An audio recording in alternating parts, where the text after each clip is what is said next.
What's going on, guys? This is Caddy Daddy coming at you guys today. I got a video coming up. I want to introduce you guys to Tim. He's one of the owners for Twin Elephant Brewing Company up in Chatham, New Jersey.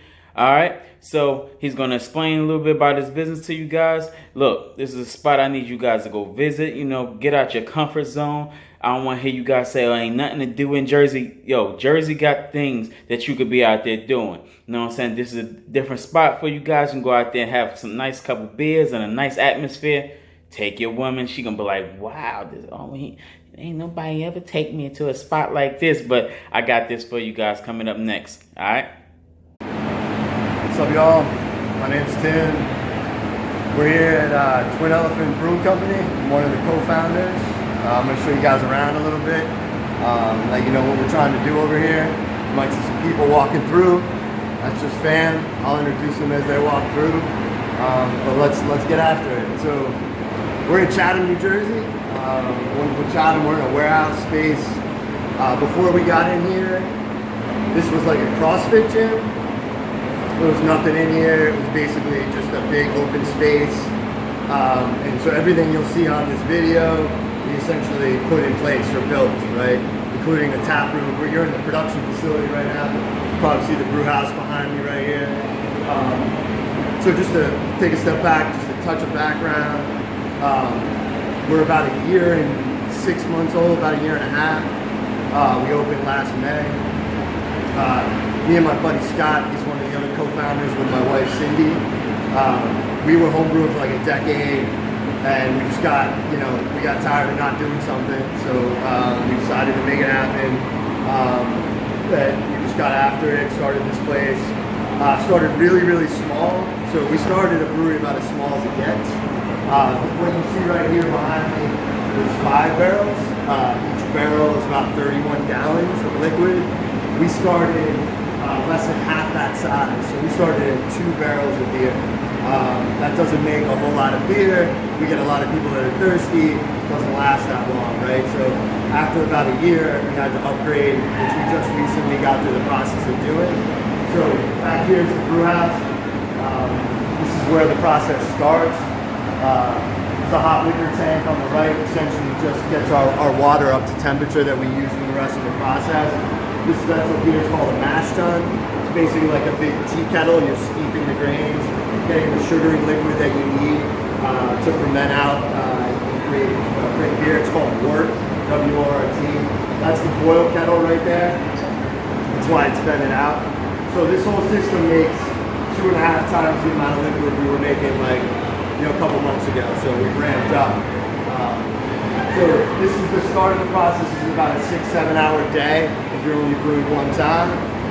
With cleaning, it's about 7. Once this process is done, if you want to come over, we're still very small. I mean, we've grown, but we're still super small. The liquid goes through this chiller right here. So we drop the temperature down from essentially boiling like 200 degrees down to about 65, 70, so that we can pitch our yeast. You don't want to kill the yeast, pitch it in super hot. We want it at the right temperature. So all these vessels you see here are fermenters. There's about 11 of them.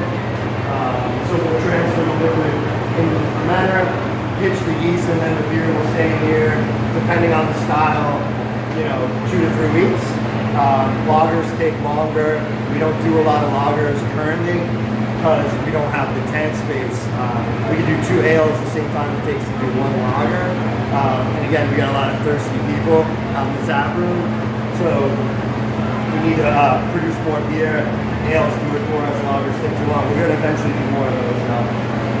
So beer goes in here, you pitch your yeast. So right now, if you come over here, like this beer is currently actively fermenting. You can see the yeast is throwing CO2. That's blowing off into the liquid there. So this is an active fermentation. So after the beer's done, if it's a hoppy beer, we do a lot of hop forward beers.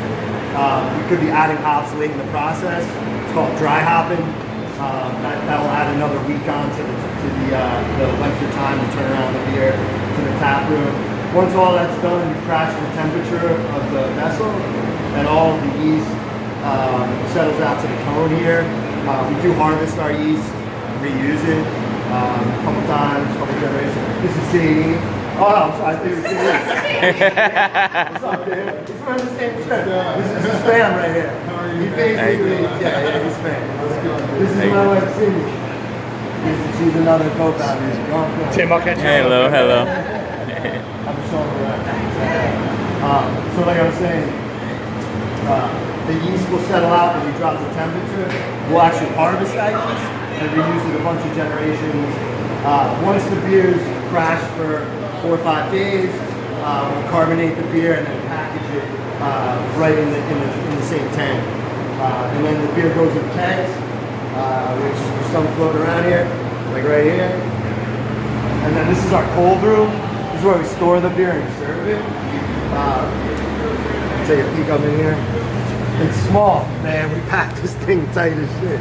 So there's about 5 or 6 batches of beer in here right now. We go through about 3 batches of beer a weekend. Yeah, we label all. We got this kind of like cute way we label all our kegs so we know what's what when we're switching them out. But those right there, the taps are on the other side of that wall. So if you take some film on the other side, you can show them the other side. But we keep some hops in here too. These are all hop storage. When I was talking about harvesting the yeast before, we keep them in jars like this. So that's yeast pitchers we're going to use in the future. Nice. We need a bigger cool room though, to be honest. That's pretty much it back here. We do have some barrel storage. Like you can see this barrel over here on the end. We just transferred a beer. We had an Imperial Stout in a barrel for about 4 months. It was a 4 Roses barrel. I actually have this was one of the bottles that got bottled from that barrel. It's a single barrel 4 Roses that somebody that gave us the barrel also gave us the bottle. Yes. So we filled that with a Russian Imperial Stout we do called Deserted Village. That got some aging time on the barrel for about 4 months. Got good bourbon character. It's high ABV. It's like 10%, 11%. That went back into stainless, and we've added Madagascar vanilla beans and Peruvian cacao nibs. So we got a little more chocolate, get that vanilla going. That'll be ready in about a week, and that'll be our first barrel-aged beer we serve out of the tap room. Wow, nice. So we want to do some more barrel-aged stuff. We got to figure out where we're going to put all the barrels. There's a room here. I'd show it to you, but it's kind of clutter. No problem.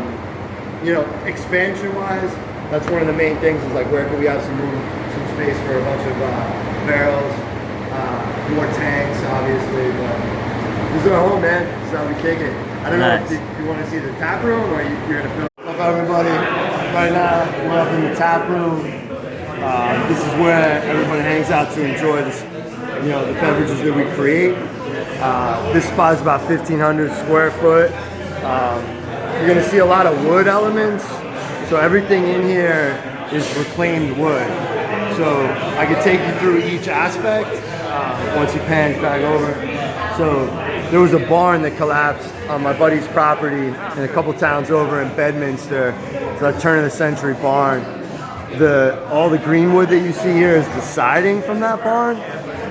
So, the paint on there is like from the 40s. It's like lead paint, but don't worry, we sealed it up. It's all good. Yeah. You can't get that. You couldn't get that color character. That's all sun worn. So that's the siding, and then this table over here. These are the beams that held up that barn. So these are like 24-foot long beams. We cut them down. We pulled them out with a backhoe. Pulled them out. Built this table here, all from the beams that held that barn up. And if you check it out here. You see it as like, this is supposed to be the trunk of an elephant with the ears, right? And that's like the eye, the knot of the wood, right? Nice. So there's like a nice little design on it right there. You see that? Guys see that? Yeah. It's a lot of effort there. And then everything else over here is all pallet wood. So we broke down about 300-400 pallets by hand, denailed them, sanded them, ran them through a planer, and then built these benches and everything. The ladders that you see were also in the barn. So back in the 60s, the guy who owned the property, he would work on the smokestacks in Pennsylvania, and they would literally take these ladders and go like 200-300 feet in the air they would stack them up, stack them up, stack them up. So you see like the grooves in the end of the ladder. It's like the first extension ladder, you know, before there was extension ladders. Yeah. And OSHA would come by. It's like right when OSHA started, and they were like, "You can't be doing this. Like, you know, this is not, you know, you can't do this shit." So, you know, so that we thought that was a cool element to throw into the design. So yeah, everything in here is all reclaimed, DIY, handmade, you know, passion. So the bar, if you come by the bar, all these yahoos back here, this is all fam. You know, we wouldn't be where we are without the people that are part of this. Like, these are our people here that help us out. But everything behind the bar, again, it's all the same material. It's all reclaimed. The shelf with the glasses is all made from the ladders. The sidings where the taps are. You can see our tap handles there. Those were made by a guy in North Carolina. We found him on Etsy, you know, and he spins wood. We're like, "You want to make our tap handles?" He's like, "Sure." You know? Nice. So, you know, again, DIY, same thing, you know. This is our area here where we put the beers on. This is our tap list. The pieces of pallet wood with chalkboard paint. You know, not too crazy, not pretty simple, but, you know, gets the job done. Yeah, and this is our space. Really comfortable. We can hold about 100 people in here. Nice. You know, it gets pretty packed on a Friday, Saturday. We're trying to figure out how to do a beer garden outside, that kind of thing. A beer garden? Yeah, we're gonna Nice. put a door right through the wall over here. Yes. And then do a beer garden on the other side of the wall. There's like an alleyway that's about 15 foot wide, and it runs the whole length of the building, and it's all fenced in. So we're gonna try to make it like a cool little tucked away beer garden. You know? Okay, People okay. can hang out outside. There's not a lot of places in Jersey you can hang out outside and drink a beer, eat some food. That's right. Jersey strong, baby. Yeah, Jersey's strong. Cheers, guys. That's right.